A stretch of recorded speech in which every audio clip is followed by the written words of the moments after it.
This is Bloomberg Businessweek Daily, reporting from the magazine that helps global leaders stay ahead, with insight on the people, companies, and trends shaping today's complex economy, plus global business, finance, and tech news as it happens. Bloomberg Businessweek Daily with Carol Massar and Tim Stenovec, live on Bloomberg Radio, television, YouTube, and Bloomberg Originals.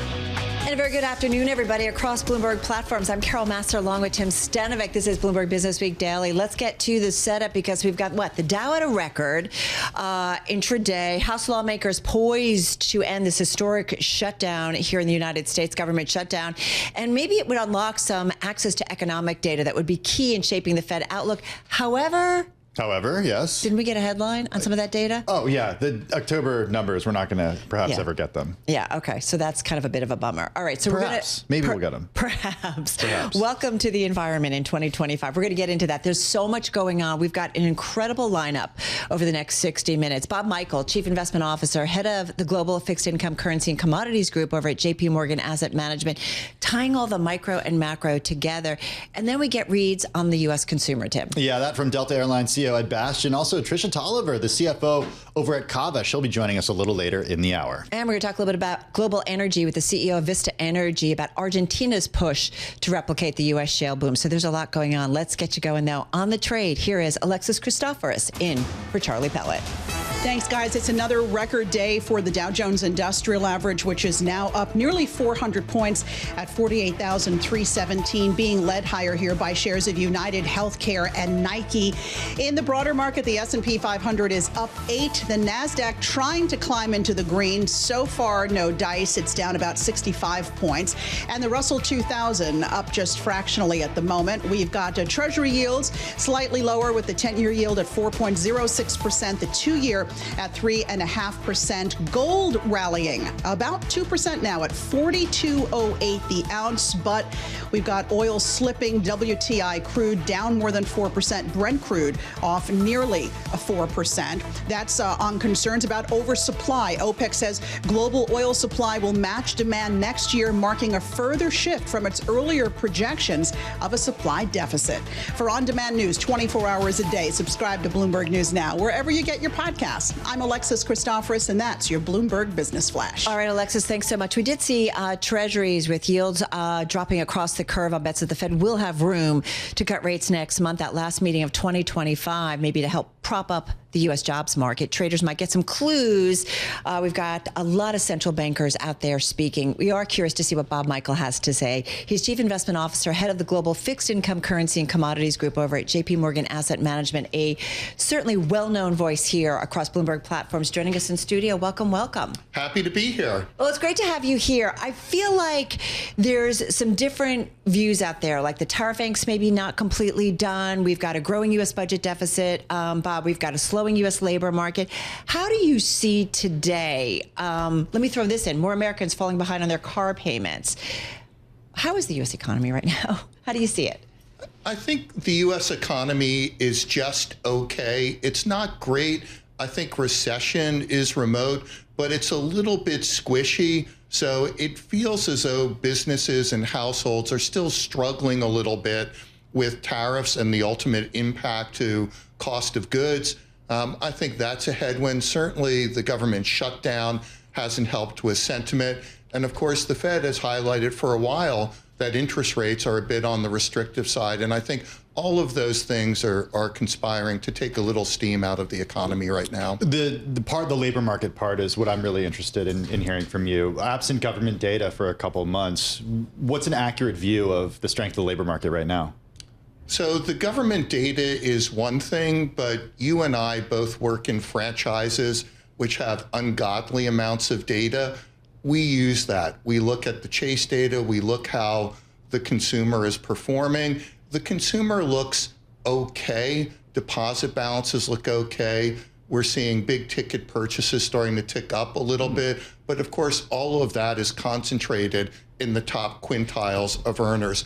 From businesses, our equity and credit analysts talk to literally hundreds of businesses a day. And what we're hearing there is they don't feel an urgency to do any hiring. they're in pause mode headed into year end. And of course, that would weigh on the labor market. I want to bring into something that, and forgive me if I mispronounce it, Gregory Daco. He's chief economist at EY Parthenon, Daco. And he says the economy remains resilient on the surface, but it's increasingly dependent on three narrow interconnected A pillars: affluent consumers, artificial intelligence-fueled investment, and asset price gains, and talks about how they're connected, right? We know the wealthier consumer has been out there spending. They're responsible for really a big bulk of consumer spending that goes on in the U.S. But if the AI spending boom, Bob, is not, if there ends up being a little bit of a bust, a big bust or something, or we start to talk about, right now we're talking about the spending and on balance sheets and, you know, whether or not we're going to have to kind of replace these items. They're not going to last forever, whether it's chips or what have you. But what if we see those asset prices come down? The affluent consumer doesn't feel so affluent. They stop spending. Does all of this start to come undone?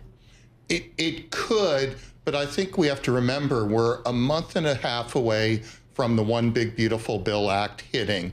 And when you look at the One Big Beautiful Bill Act and think about the tax refunds on tips and overtime and Social Security payments, where are most of those? Those are in the bottom couple quintiles of earners. So you're going to get some relief there. You think about the Genius Act and a lot of things that are happening there, you're going to see some spending there. And the one thing nobody's really talking about right now, which we see on the horizon, is deregulation. It's certainly going to come to financial services. It will likely come to other industries as well. Well, that makes me think about, and we weren't going to talk about this till a little bit later on, but we do know that President Trump is hosting a little soiree with a bunch of financial executives. Jamie Dimon's going to be there, at least according to reporting or people who have been briefed on the event. Is that what they're going to talk about? The regulatory environment? Have you talked to Jamie about this? But if you were sitting down with the... When I looked at some of the attendees, I suddenly thought, boy, there's going to be one outspoken bank CEO there. Rhymes with... I'm sure they're going to do a lot of listening. I think they're going to be a sounding board for a lot of things, the things that have been mooted in the market recently, $2,000 payments that go out, checks get cut, 50-year mortgages, maybe not, maybe you just take your mortgage with you.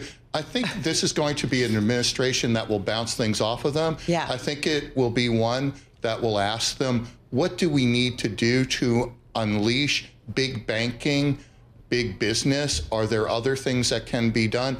And I think there's going to be a group there that will be pretty free-flowing with the information. For what it's worth, Caroline Leavitt at the White House was asked earlier this afternoon about the 50-year mortgages. She said the administration is seriously looking into 50-year mortgages. I do want to go back to the Would AI you buy? Would you recommend investors buy a 50-year mortgage? Wait, which side, Carol, are you talking about? Like someone buying a home? Become an investment. I got taught very early there's no such thing as a bad bond, just a bad price. So it depends on where it gets priced and the features in it. I do want to go back to AI because Carol, you didn't answer the question. Carol asked about, hey, no bad bond, just bad price, right? Okay? It's secured by a home. I would buy it. Okay. I absolutely would buy it. We were talking about one side of what ends up happening with AI and if there is potentially some sort of unraveling given or bust. What about the other side? What about the side where everything actually exceeds expectations, where productivity increases as a result of this technology, and then potentially we see widespread job losses? Are we looking at the right parts of this right now? Are we understanding where we could see productivity gains? I think you have to look at it all. And I think you have to realize that unlike the dot-com bubble where nobody envisioned the iPhone 10 years later or whatever, and there are companies without revenue, without even really business models that were worth billions of dollars, you actually have deep-pocketed companies that are either developing or investing in it. And it is everywhere. We see it in JPMorgan, how it's being used everywhere to create efficiencies. You talk to any company now, and they talk about how they operate in real time. They can shift their supply chain. So think about the logistics and shipping. All of that can have some sort of AI overlay to it. How they manage their pricing, that could have an AI overlay to it. And those are two big things that have come out of tariff policy. And already we're seeing AI introduced there. So what could possibly go wrong here in all that's coming at us? I always go back to William McChesney Martin, whose comment was, I kind of wish Tom was here because he would love that. our job is to take away the punch bowl. And the reality is there's a lot of money sloshing around in the system. Policymakers on the monetary side and the fiscal side are working hand in hand. You may even see the regulatory side as part of that accommodation coming from everywhere. But we're not looking at the next Paul Volcker being appointed to the Federal Reserve. We're looking at people who fundamentally believe that lower interest rates create a level of economic activity which will generate higher productivity. So for me, as long as that's in place, I'm not really worried. I would get worried when you have to take the punch bowl away. Growth and inflation pressures are so high, you have to start draining liquidity from the system. But you don't think we're there? No, I don't think we're going to be there anytime next year. Well, that brings us to one last question. We got the news today that Fed Bank of Atlanta President Raphael Bostic announced plans to retire at the end of his current term in February. We are seeing a changing composition, Bob, of the Fed, new names, more to come. Kevin Hassan telling Carlyle Groups and host of peer-to-peer conversations, David Rubenstein, that if President Trump asks, Hassan will do it. He also said he had high regard for Fed Chair Jay Powell. This changing, though, composition of the Fed, good, bad? How does that help hurt in getting policy? I think it's reality. I think you have to accept that these are political appointees. And believe me, I know that they go into rooms, they work with their staffs, they try to make the very best decisions. But they come with different core fundamental views. And one could be the William McChesney Martin, Paul Volcker kind of view, which is there's too much money sloshing around the system, get it out of here before we have an inflation problem, a Hans Tietmeyer kind of central banker. And others come thinking, no, we need to be able to create liquidity, make mortgages and housing affordable. That will create economic activity, which gets taxed. There will be productivity that comes out of AI, which will offset that headwind. It's an exciting time to be in the markets. And it's an exciting time to see the way policy makers are shifting around. Come back soon? Always happy to be invited. Okay, we will definitely invite you. Bob Michael, thank you so much. Really appreciate it. Chief Investment Officer, head of the Global Fixed Income Currency and Commodities Group over at JPMorgan Asset Management. All right, now we're going to talk a little bit about the global energy economy, Tim. Yeah, this on a day when the International Energy Agency further tempered its stance on an imminent peak in oil demand, reinstating a scenario in which global consumption keeps growing to the middle of the century. We head on to the Bloomberg News Bureau in Buenos Aires, Argentina, and to the founder, chairman, and CEO of the close to $5.2 billion market cap exploration and production company, Vista Energy. Miguel Galuccio joins us. The company's ADRs trade in the U.S. under the ticker VIST, down about 8% so far this year. Welcome. Good to have you on the program today. I'm curious about this company being one of the few options for investors wanting a piece of the world's next shale boom in Argentina. Today, you told them about your plans for the next 5 years. Walk us through some of the highlights here and what the exposure for investors would be.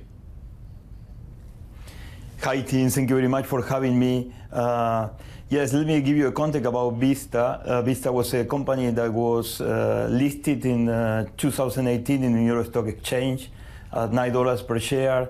We're producing around $200 million EBITDA and producing 20,000 barrels per day. Today, we announced a plan where we're going to take the company to $2.8 billion in 2028 and producing 180,000 barrels of oil per day. So we are super excited about the next phase of growth of Vista.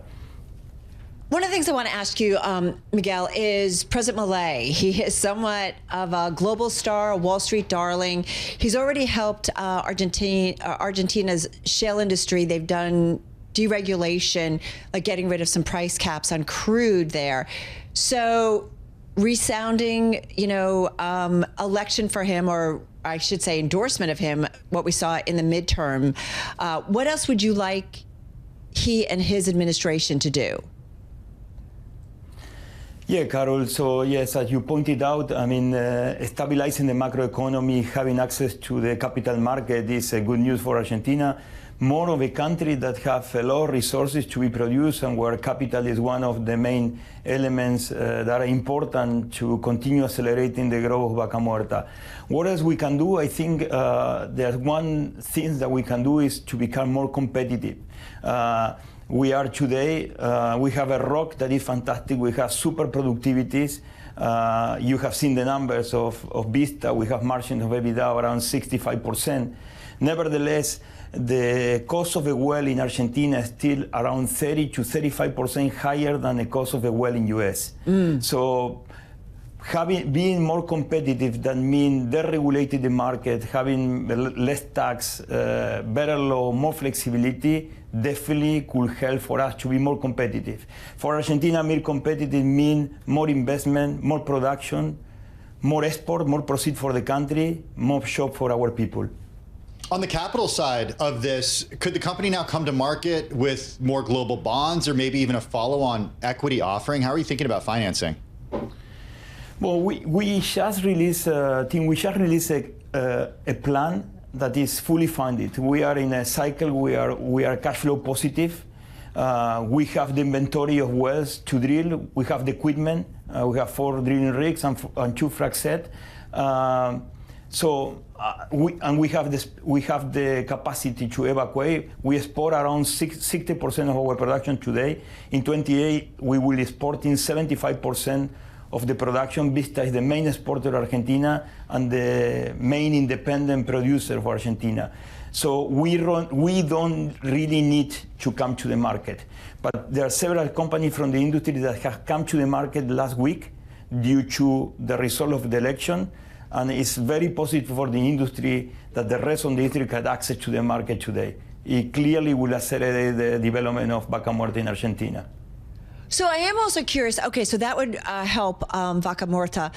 President Trump, as you know, is certainly an ally of President Milei. Helped him through a bad patch just a few weeks ago with a financial lifeline, right? We've reported that out. Everybody did. I am curious, in what ways do you think Argentina's close diplomatic ties with the United States, really President Trump, will help or impact the shale industry in your country?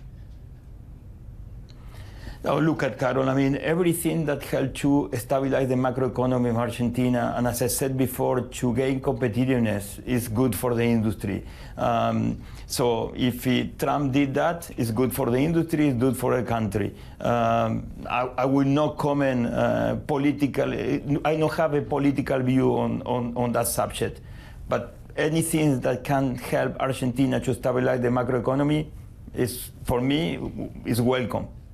Just 30 seconds left. I'm curious where Shale fits into the picture of finally solving Argentina's economic problems. Just 30 seconds. Very much, Tim. So I came back to the country in 2012. The trade balance of energy was minus $7 billion. We will close this year plus $7 billion. So a swing of $14 billion. And if we continue doing what we're doing, we are aiming in 2030 to have a surplus of $20 billion. This is pretty much what Argentina receives for the exportation of soybean, and we are one of the main exporters on the world. So yeah, it's very important for the country. So appreciate getting some time with you. Miguel Galuccio, he is the founder, chairman, CEO of Vista Energy, joining us from our Buenos Aires bureau for Bloomberg News. Coming up next, the CFO of Cava. Christoforous. 2:21 on Wall Street. I'm Alexis Christoforous. The Dow rallying to new heights as Wall Street looks ahead to a potential end to this record-breaking U.S. government shutdown. When the government does finally reopen, a senior White House official says key economic reports, namely the October jobs report and inflation numbers, may never be released. The Dow Jones Industrial Average up 326 points at a record 48,256. The S&P 500 basically flat, but the NASDAQ Composite is down 86 points. We've got a number of financial stocks hitting new 52-week highs today, including Goldman Sachs, Wells Fargo, and Bank of America. The Financial Times is reporting that the EU has launched a new probe into Alphabet's Google for the way it ranks news outlets in its search results. We've got shares of Alphabet down 1.7%.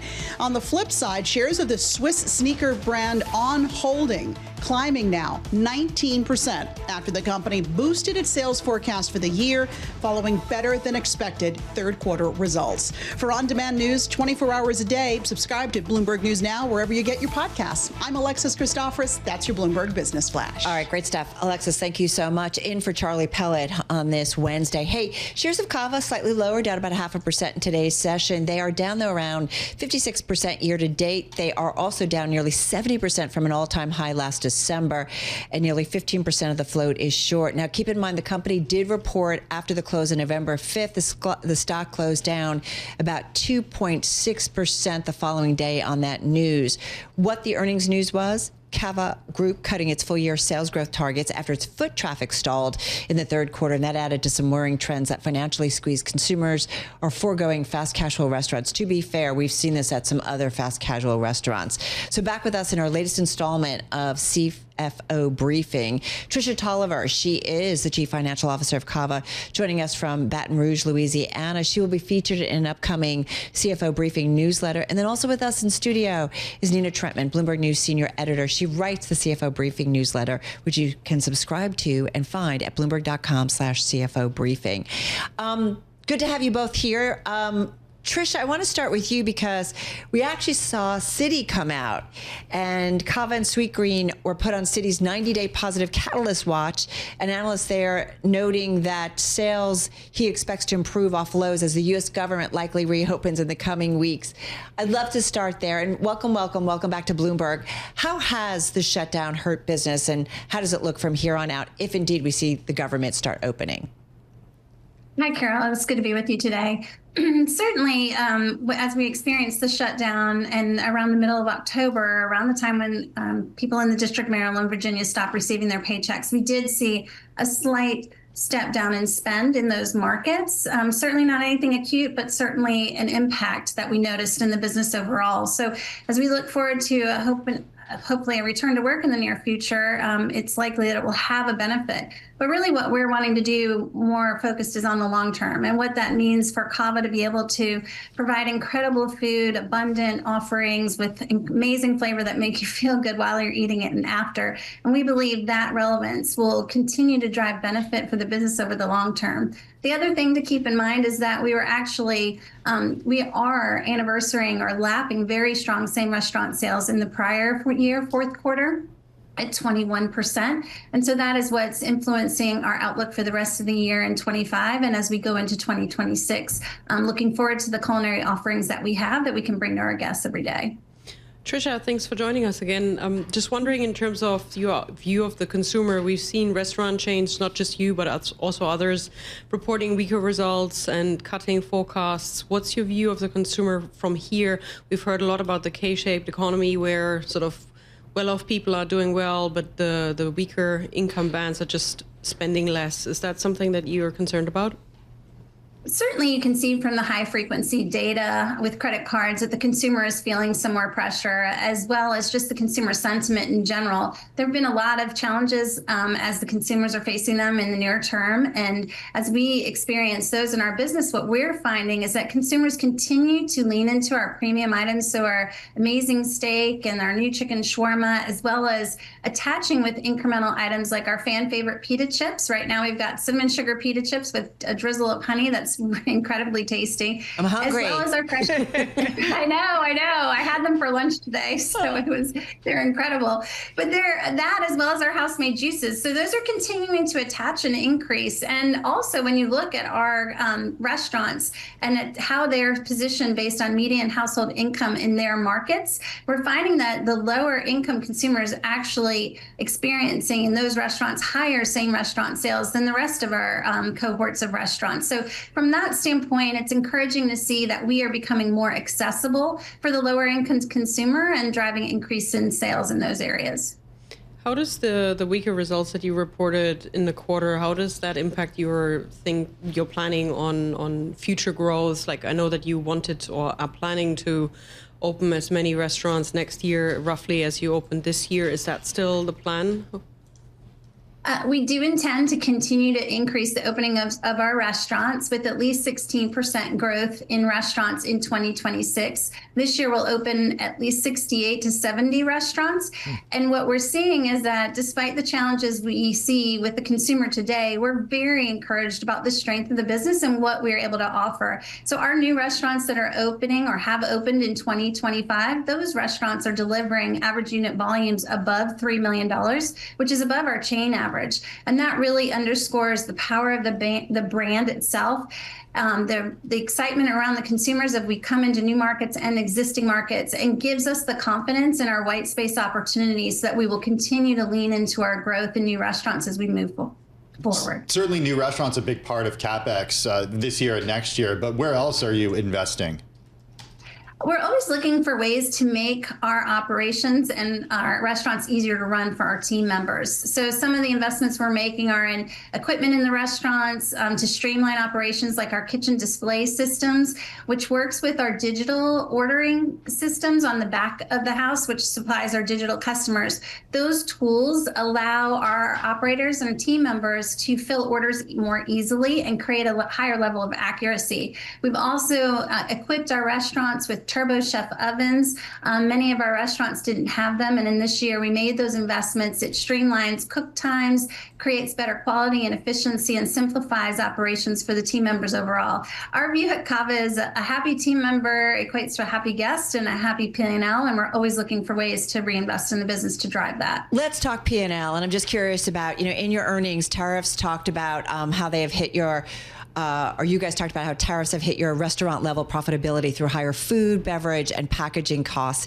Is that just the new reality and new normal that will stay with us for longer or perhaps forever? I'm just curious what your read on that. And then how does it play into pricing? Because I think you guys were still looking to limit price hikes now and also into 2026, but is that maybe up in the air? Yeah, so tariffs have certainly been an evolving and an ever-changing area. Luckily, one of our values is to act with agility, so our team members on the supply chain side have done an incredible job in minimizing that impact as much as possible. But the tariffs did have about a 20 basis impact on our food, beverage, and packaging costs in the quarter, and I expect those to continue into 2026 as well. And what we've done from a pricing perspective is really try to minimize that impact. We took no incremental price in 2025 related to those incremental costs that we were incurring. We didn't believe we should put that on our guests and wanted to absorb that and try to continue to elevate our value proposition, which is quite high amongst our peers. And then as we think about it going into 2026, we're also going to be very mindful about price increases and anticipate very modest increases. Since the end of 2019 to the end of the third quarter, we've only raised price less than 10% below CPI or inflation and less than half of many of our industry peers. And that's something that we feel very strongly about and a trend we expect to continue to do despite the pressures we may experience on our input cost side. Tricia, so I get that. So it sounds like you are being incredibly and have been mindful in terms of price increases on consumers. Having said that, if no price increases, but you did say that the tariffs have hit you guys on a couple different levels, does that mean margins take a hit? Or where do you squeeze costs out? Is it workers? Is it the supply chain? Where do you squeeze price, some of the cost of this out? So certainly in 25, we took no incremental price related to tariffs. And in 26, there'll be modest menu price increases. That helps minimize any inflation that we experience on the labor side as well as the input cost side. And then there are other opportunities from an efficiency standpoint as we grow and scale that we will continue to deploy to minimize the impact on the P&L overall. Tricia, your share price is down quite a bit this year. I'm just wondering, from a CFO perspective, is there room for shareholder returns? Like, are you thinking about buybacks? What's the measure to get your share price back up? Well, what we've always said since the beginning is this is a journey and a long-term journey overall. And so while the share price can go up and down, we want to remain focused on the business over the long term and what's that that we can do to make sure that we drive that. And we stay focused on our strategy and committed to that. We'll always explore opportunities to strengthen and maximize those returns. And right now, we're just going to continue to remain focused on the strategy we have at hand, and that is opening and expanding the Mediterranean way across the country and running great restaurants, every location, every shift, and deepening personal relationships with our guests with a high-performing team. You have stores in more than a dozen states in D.C., so this question is dependent on geography, but in general, the labor market right now, our team has reported on Walgreens cutting pay for hourly workers after its private equity buyout. Is the labor market better for hiring people right now? You know, we're in 28 states in the District of Columbia across the country, and the labor market is one that we keep a very close eye on. And our focus is making sure that we're paying a very fair wage in every market across the country. So I work closely with our operations and people and culture team on a quarterly basis to evaluate our wages to make sure that we're in the top quartile of pay so that we don't have as much pressure on wage and can bring on high quality team members that can lead the future growth of our business overall. All right, next time you have to send us some pita chips. I'm just going to say, am I allowed to say that? We can go get them. We could. Why didn't we do that? Better. Go get them, and next time. I'm just kidding. You're right. We could just scoot out here on but is it 3rd or Lexington? There are a lot of stores. I'm looking at the website right now. There are a lot of stores in New York. Around us. Hey, listen, Tricia. 708 3rd. Check it out. She knows. Tricia, thank you so much. Tricia Tolivar back with us, Chief Financial Officer of Cava, joining us from Baton Rouge, Louisiana. And of course, our thanks always to Nina Trentman, Bloomberg News Senior Editor. She writes the CFO Briefing newsletter. You can subscribe to it at Bloomberg.com/CFO Briefing, and a new one comes out every Sunday. Also, don't forget to check out our Bloomberg Chief Future Officer series. The next episode, that is coming out next week. It features the CFO of Standard Chartered Bank, Diego DeGiorgi. That's next Wednesday, 9:30 p.m. Wall Street time. You can see all previous episodes right now on YouTube and at Bloomberg.com. All right, coming up, everybody, we're going to get into, we're going to talk to actually another member of the C-suite. I'm really curious to see, Tim, if GLP-1 drugs are somehow impacting the business of his next guest. It's not food. It's not food. It's not food. It's not food, but it's a device where sometimes either being overweight can cause a medical situation, and you use his product. That's a deep tease. How's that for being that's a deep cagey tease. That's where we're going. In the meantime, taking a look at markets right now. The S&P 500, it's in the red, but pretty much flat. The Dow up 0.6%. The NASDAQ composite down about 0.5 percentage point. Yeah. And there's a clear winner when it comes to the number one gainer in the S&P 500 and the NASDAQ 100. We're talking about AMD. So that is certainly on my watch list as we are just about an hour and a half away from the closing bell. You are listening and watching Bloomberg Businessweek Daily. I'm Carol Massar, along with Tim Stenovec, and this is Bloomberg.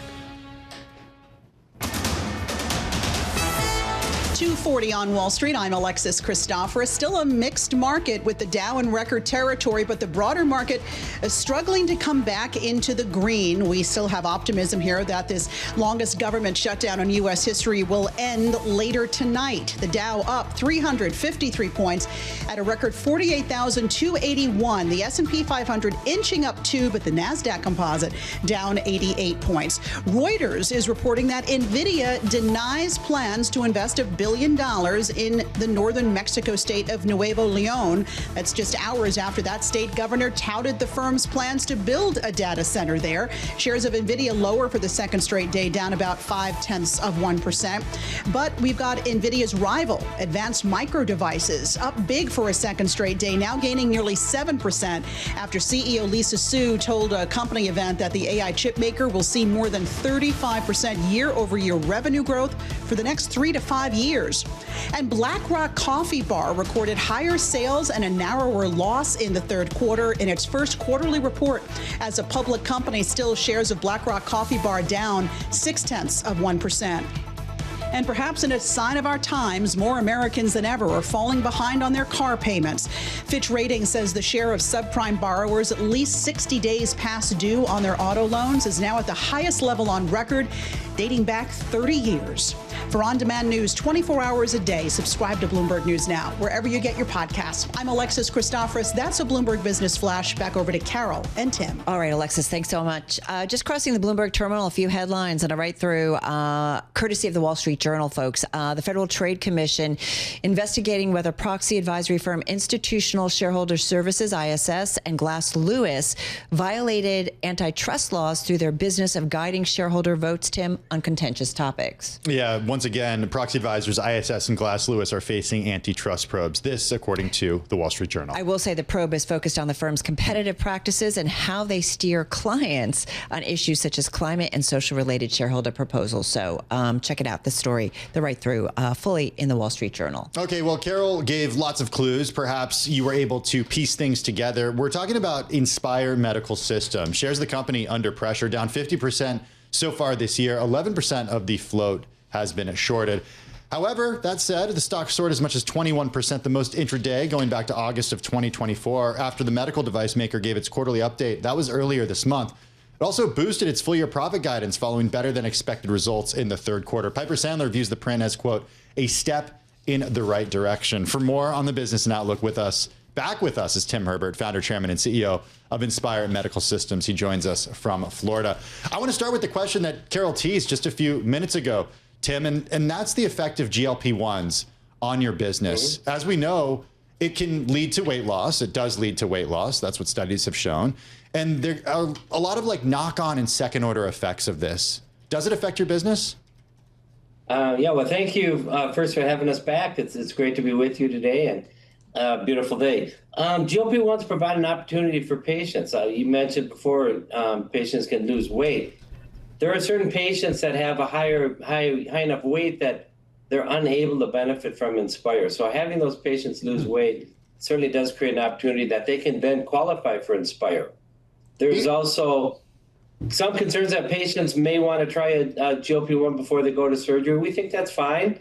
We also think that it just creates an opportunity, and many will circle back around to be able to be treated with Inspire. And we conducted a survey of over 200 sleep physicians to really kind of gauge how GLP-1s are changing the sleep industry. And we found that it's becoming more prescriptive on which patients will be treated with the GLP-1, which patients will be able to qualify going on to Inspire. So we monitor it very closely, but we respect patients if they want to try a GLP-1 first. But we do think just the overall increase in the diagnostic rate of sleep apnea with the awareness from the GLP-1s will be beneficial to everybody in the sleep market. But are there some patients who may have sleep apnea and then after using GLP-1s or going on GLP-1s, they may no longer have sleep apnea?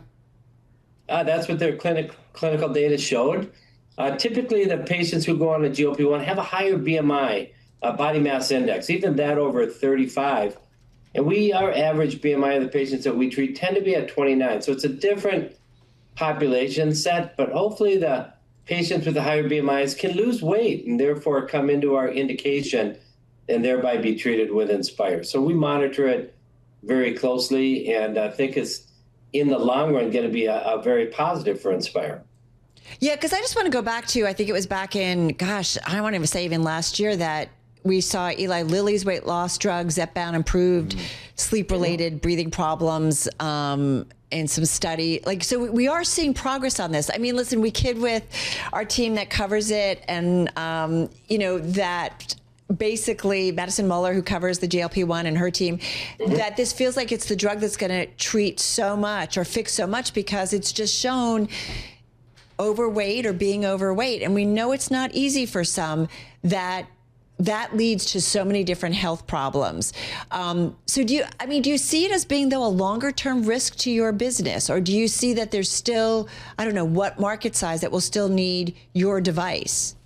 Yeah, no, I think long term it's going to be a benefit because we tend to treat patients with a more moderate body mass index or with a body mass index between 29 to 30 to 32. Those patients that were in the clinical study tended to have a much higher body mass index, even approaching that of 40. And that makes a big difference. So those are patients that really need to address their weight because weight is associated with moderate and severe sleep apnea. So we are very related. And what's interesting about the GLP-1s, they're so new to the sleep market with the indication just being awarded earlier this year that the sleep physicians are just learning how to adopt and how to deal and prescribe the GLP-1s and Do they count on the family practice physicians to manage it? So we monitor it very closely, but we think that more and more people are coming in to get a GLP-1 and being diagnosed with moderate to severe sleep apnea. It's important that those patients receive treatment, and certainly Inspire is an opportunity for them. Tim, where does it fit in though? Like, I know folks that have apnea, sleep apnea machines, and that is something that doesn't require any kind of surgery, and you just sleep with it every night. What's the market for that, which seems to be a pretty big market, versus your market, and what determines a patient that can do it without surgery using those, devices when they go to sleep at night or take a nap or whatever, versus those who should seek surgery? Well, sure. And I think that those machines called the CPAP, or continuous positive airway pressure, have been available for quite some time. Right. And what's key to it, though, is you do wear an apparatus, a mask, or a device that blows constant pressure, and that's what kind of holds your airway open. And many patients just are unable to benefit from that. Up to 50% of the patients, once they receive a device like that, just are not able to use it long term. Yet the importance of treating moderate to severe sleep apnea and the risks of comorbidities associated with untreated disease is really significant. So these patients need to find alternatives, if not just for the quality of life. We all know that if we didn't get a good night's sleep, how you feel the next day. Well, people with moderate to severe sleep apnea, they don't sleep every night, and they need to find resolution to take care of their sleep apnea. So hopefully the GLP-1s can help patients lose weight. Hopefully they can stay on the CPAP machine, but Inspire is there to help those patients who are non-compliant to CPAP that need the alternative therapy. And we've been showing very good progress over the years since approval back in 2014. I want to make sure I understand who this is for. We just have 30 seconds left. Is it only for people where other treatments don't necessarily work? Or if you're using a CPAP right now, this could be an alternative treatment? This could be an alternative treatment. We do expect that patients would try CPAP because that is the gold standard, but we also know that up to 50% of the people won't be able to benefit from CPAP. And so we make sure that our awareness campaigns are there to educate the patients and the physicians, the availability of Inspire, and our growth has shown that to be pretty successful. Hey, Tim, forgive me, 10 seconds. It is covered by insurance, or it depends? Just quickly. We are covered by all insurance companies. I think we have over 300 million covered lives in the United States, including Medicare, as far as the Veterans Affairs and military hospitals. So we have very broad coverage across the United States. All right. So appreciate getting some time with you once again. Tim Herbert, founder, chairman, and CEO of Inspire Medical Systems. When we come back, stocks on the move. This is Bloomberg. This is Bloomberg Businessweek Daily with Carol Massar and Tim Stenovec on Bloomberg Radio and Television. All right, everybody, coming up on the last hour of trading here on this Wednesday, November 12th. Quick check on the trade, and we're definitely off our best levels of the session. So what does that mean? S&P, call it little changed, fractionally, percentage-wise.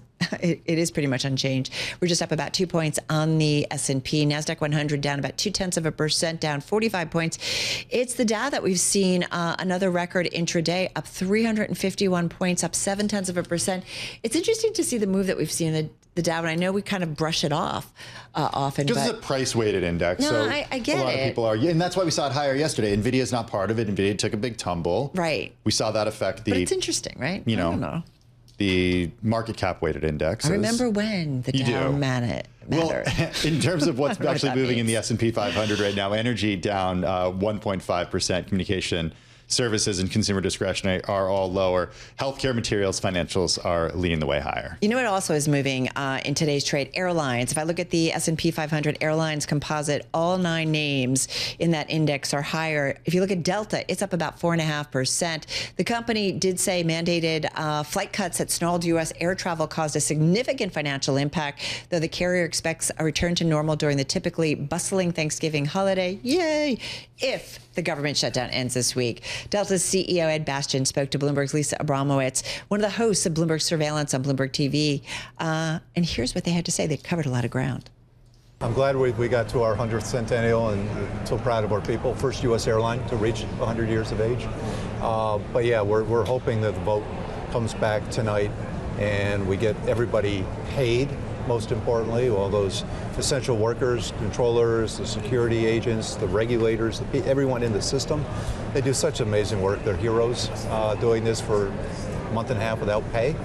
Showing up every day, and we appreciate them. So I'm happy about that as well. How long will it take before we don't see any delays or any unexpected delays tied to the shutdown? I think it'll happen pretty quickly. I think once people start getting paid, and I know Secretary Duffy is committed to getting those paychecks out right away.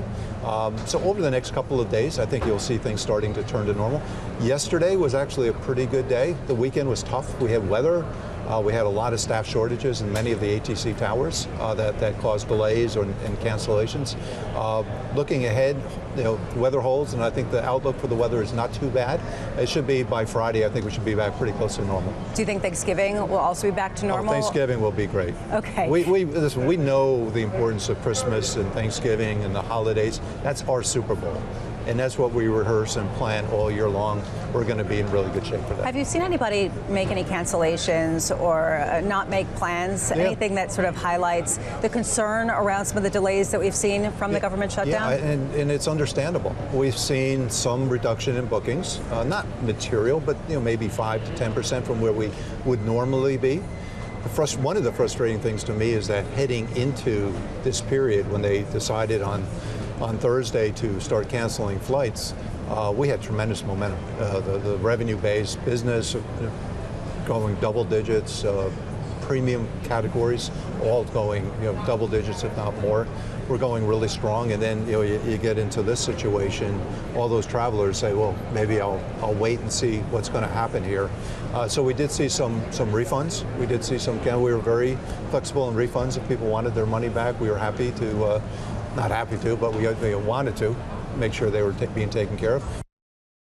All right, that, of course, was Delta's Chief Executive Officer, Ed Bastian, speaking to Bloomberg's Lisa Abramowicz earlier on Bloomberg Television. You can catch the whole interview, find it at Bloomberg.com and also on the Bloomberg terminal. I'm just going to point out, S&P Supercomposite Airline Index, Tim, again, 9 names. All of them are higher. UAL's up about 5%. Delta's up about 4.5%. SkyWest is up more than 4%. So across the board. Yeah, optimism that we will see some of the issues that have been facing airlines over the last week or so. However, look, Ed Bastian spoke to some of the consumer changes that he's seen over this period of time. We are certainly examples of that. We are headed to Boston.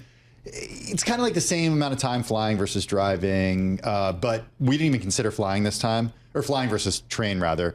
But we had a hard time getting train reservations because so many people, we talked to our travel department and they're like, oh yeah, trains sold out as a result of people not flying, at least on these, like the Acela route right now, DC, New York, and Boston. Yeah, kind of wild, and I guess to be expected, as you said, Tim. And I think you and I went back and forth. Do we book a plane? Do we book a train as a backup? And do you an automobile?